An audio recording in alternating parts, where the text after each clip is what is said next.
Hello everyone, আসসালামু আলাইকুম। জাপানের একটি সংবাদ নিয়ে আপনাদের সামনে উপস্থিত। এটি হলো জাপানের একটি দ্বীপ। জাপানে তোয়াক্কারা দ্বীপের একটি অংশ, অর্থাৎ জাপানে একটি দ্বীপ। জাপানে একটি দ্বীপে 2 সপ্তাহে 900 ভূমিকম্প। তাহলে এক সপ্তাহে 900 বার ভূমিকম্প হচ্ছে। দক্ষিণ জাপানে একটি দুর্গম দ্বীপপুঞ্জে গত 2 সপ্তাহে 9 শতাধিক ভূকম্প হয়েছে, এমনটাই জানিয়েছেন দেশটির আবহাওয়া সংস্থা। এই ঘটনা স্থানীয় বাসিন্দারা আতঙ্কে নির্ঘুম রাত কাটাচ্ছে। তাদের আশঙ্কা যে কোনো সময় আরও ভয়াবহ কিছু ঘটে যেতে পারে। ব্রিটিশ সংবাদ মাধ্যম দ্য গার্ডিয়ানের প্রতিবেদন থেকে তথ্য জানা গেছে।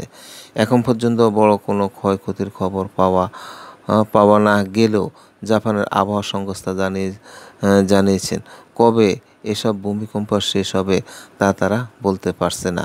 আবহাওয়া সংস্থা ভূমিকম্পন ও সুনামি পর্যবেক্ষণ বিভাগের পরিচালক আয়াতাকার এবিতা এক জরুরি সংবাদ সম্মেলনে বলেন, 21শে জুন থেকে তোয়াক্কা দ্বীপের আশেপাশে সমুদ্র ভূকম্পন অত্যন্ত সক্রিয় অবস্থায় রয়েছে। গত বুধবার বিকেলে 3টা 30 ওই ভূকম্পে 5.5 মাত্রা একটি ভূকম্প অনুভূত হয়। তিনি আরও বলেন, আজ বিকেলে 4টা পর্যন্ত ভূকম্পের সংখ্যা 900 ছাড়িয়ে গেছে। আল্লাহ হাফেজ। আল্লাহ সবাইকে হেফাজত করুক।